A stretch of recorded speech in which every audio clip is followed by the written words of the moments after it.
So, good evening, good evening, good evening. We are back again. We're going to talk about United. And Man United are absolutely cooking at the moment. And Super Duper Mick and Super Duper Edu are literally smoking on cigarettes and cigars, counting the pennies, guys. Yeah, going well, innit?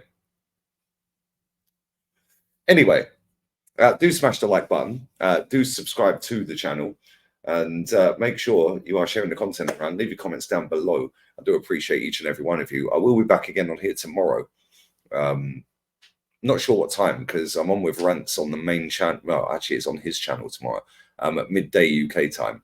A slightly earlier edition because I'm going out partying. Gosh, pool party settings. I need to enjoy some sunshine.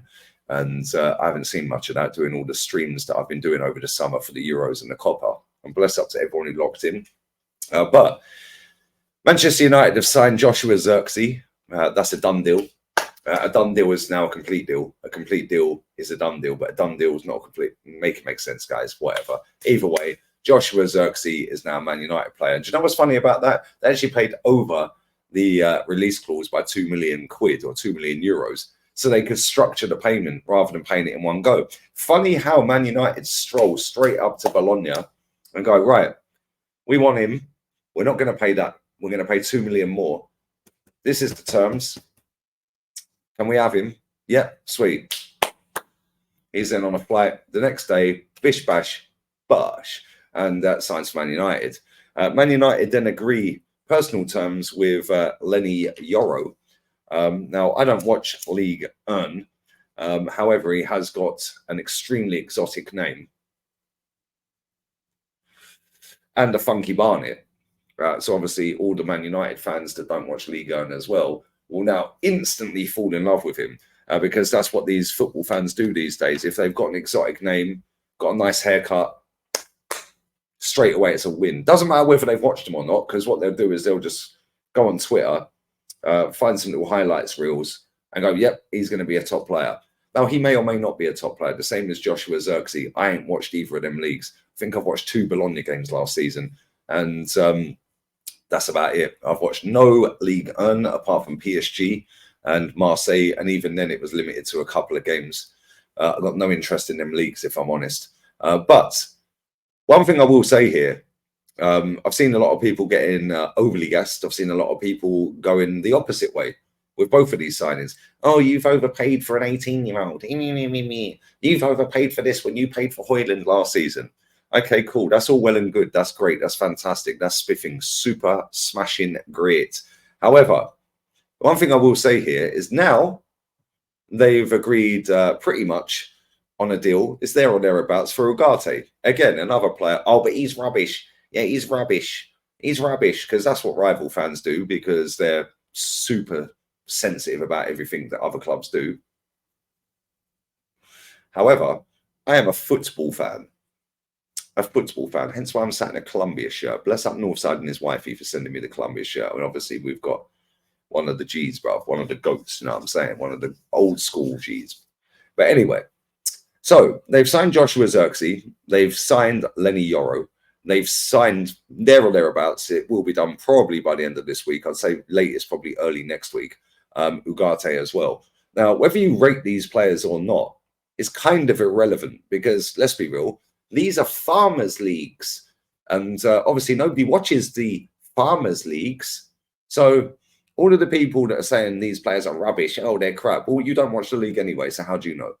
All the people that are doing the most, yeah, and boosting it up into oblivion, most of them probably don't watch these farmers' leagues. However, the one thing I will say as a football fan that doesn't support Man United, although I used to have the rivalry with United when I was growing up, because obviously I'm Arsenal, and they're pretty crap right now, same as Man United. The one thing I will say here, whether them signings become good or not is kind of irrelevant at this point on, 19th of July at midnight. Kind of irrelevant, and I'll tell you why. Man United sorted out their boardroom. So I'm just smoking the rest of the Edu pack. Man United sorted out their boardroom by getting in seasoned professionals that are respected at board levels around world football. And they've gone in for Joshua Zirkzee. Bang. Signed, sealed, delivered inside a few days. They've gone in for Leny Yoro. Bang. Man's on the plane the next day doing his medical. Announced today. Cool. Now they're going in for Ugarte, who, funny enough, has the same agent as Leny Yoro. Well, we all know where that's going. Boom. Job done. That's 3 summer signings. Now, whether you rate the players or not is kind of irrelevant, like I said, at this point. The fact and reality is they want their targets. They've got their targets. They've said, yo, Leny Yoro, Joshua Zirkzee, Ugarte, these are our signings. This is what we want. And they've gone in there and got their signings like that. Why? Because as soon as they phone these clubs or stroll into a boardroom with these people, instantly they've got a bit of respect. Respect. Why? Because they're good at their job. They don't take the mick. Yeah, and if you look at the fees for these players, people are taking the mick out the fee for Yoro. Well, the fee's been inflated because of all the add-ons that everyone keeps adding in that haven't been added on yet. Yeah, let's just be real with it. Right? Let's just be real with it. Yeah, it's 42 million quid, lads. Like, let's just calm down a little bit. 42 million quid for an 18-year-old. Cool, it seems like a lot of money. Well, Real Madrid paid 60 for Endrick. Yeah, come on. Yeah, what are we doing here? Yeah, let's just have a little bit of realism with it. And once you get your boardroom sorted out and you're respected in other boardrooms around the world, you can get these deals done real quick.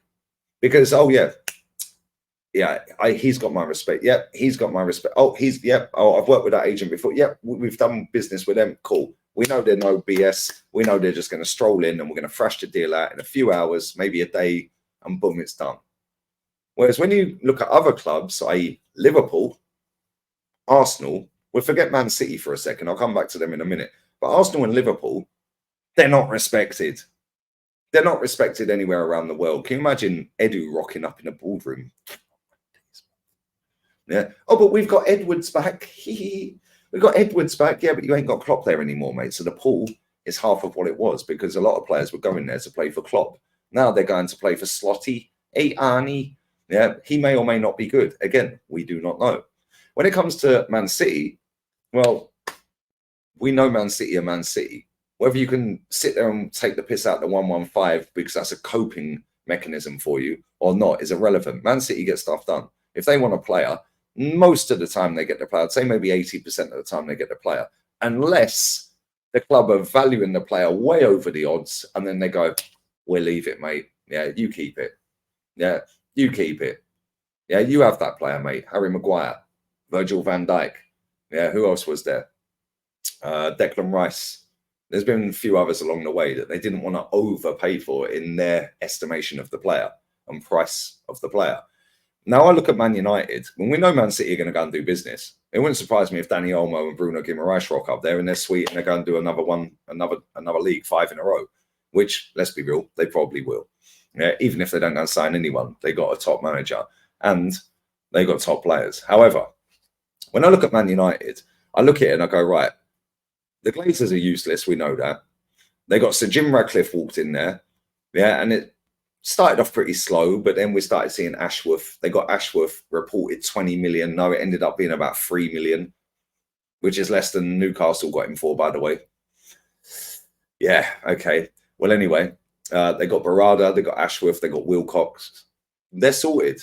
They're calm. Their hierarchy, yeah, and their setup now behind the scenes is genuinely one of the best. So that's why they're getting deals done super quick. Whether you or I rate any of these players they're signing or not is irrelevant at this point because they may or may not be good. None of us watch the French league. And if we do, there's hardly any of us in this chat, in these comment sections, etc., that watch it. Let's just be real with it. Nobody was sitting there going, oh, I know, I'm going to swerve this game because I'm going to watch Bologna versus Atalanta. You weren't. But it sounds good. Oh, yeah. Oh, I've been watching Zirkzee. Oh, what a player, mate. Oh, the way they're playing ball. No, you haven't. You've just gone off the hype off the internet with the copy and paste merchants for your fan base.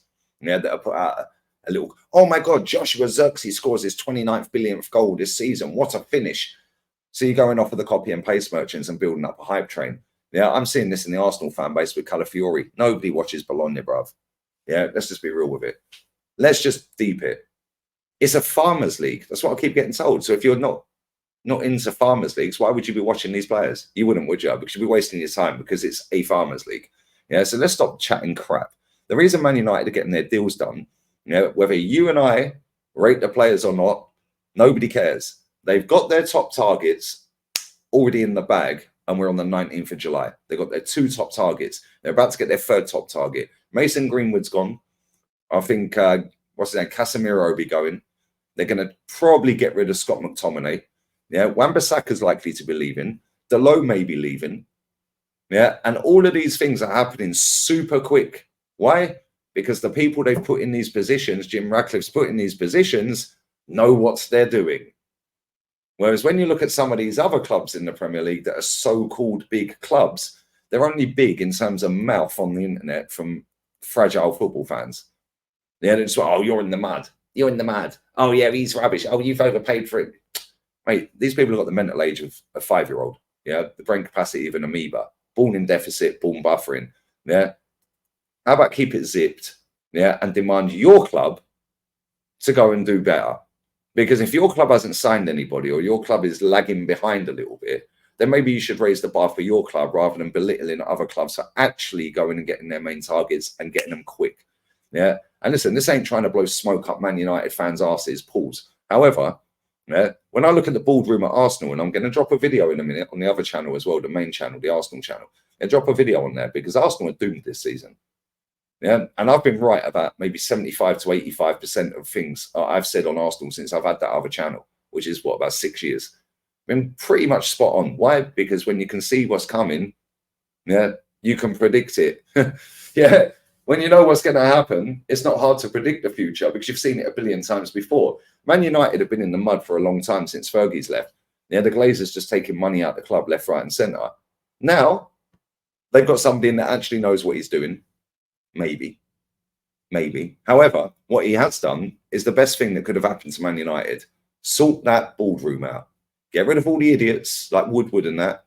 Get them all out and go and get proper people that are, number one, respected. Number two, know what they're doing. And they know what they're doing, hence why they've got the respect. Which is why Man United are closing deal after deal after deal real quick. Yo, Man United are in for this player. Boom, done. None of this, oh, well, they don't meet the valuation. They're 10 million euros apart. And and then you go and overpay for somebody. The signings Man United have signed have not been massive fees in terms of previous Man United signings. 80 million or whatever it was for Anthony. Do me a favour. 80 million, yeah, for Harry Maguire.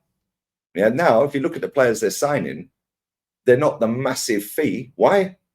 So they don't need to pay the massive fee. They got proper people in the boardroom. And listen, it may end up with a trophy this season. It may end up with trophies. Who knows? However, Man United are on the right path. Yeah, and if I was a Liverpool fan right now and being an Arsenal fan right now, as I am, I'm looking over my shoulder going, boy, we better fix up real quick. Otherwise, super duper mix reign at Arsenal could be coming to an end real quick. Yeah, because if this lot get their shit together, which it looks like they're trying to, all of a sudden, even Man City will be looking over their shoulder because Man United should be the Real Madrid of England. They've got the biggest income. Well, maybe Man City. I don't know. It depends whether you believe the 115. But anyway, Man United have got the biggest income. They're the biggest club in England. They've got the biggest fan base, or one of the biggest in the world. Yeah, and they're a massive, massive football club steeped in history and tradition. Now all they've got to do is get it right on the pitch because they got it right in boardroom. Now get it right on the pitch. All of a sudden, it's finished for everyone.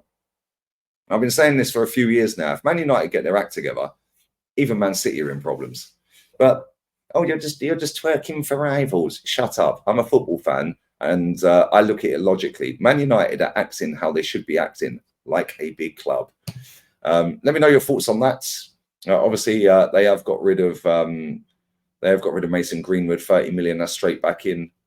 That's pure profit as well. So that go down as a profit. Obviously, they're not going to pay the 30 million euro up front. It's going to be staggered over the length of the contract. But Man United are doing bits right now. And Man United are acting like they should be acting, like a flipping big football club. So if you're a Man United fan, I'm sure you're gassed right now. I'm sure you're happy. But don't worry, guys. We're in phase 5. Is what it is, isn't it? Anyway, bless up to all you. Leave your comments down below. Check out the video on the other channel, Lee Gunner. and that'll be dropping in about 20 minutes. Love. Laters.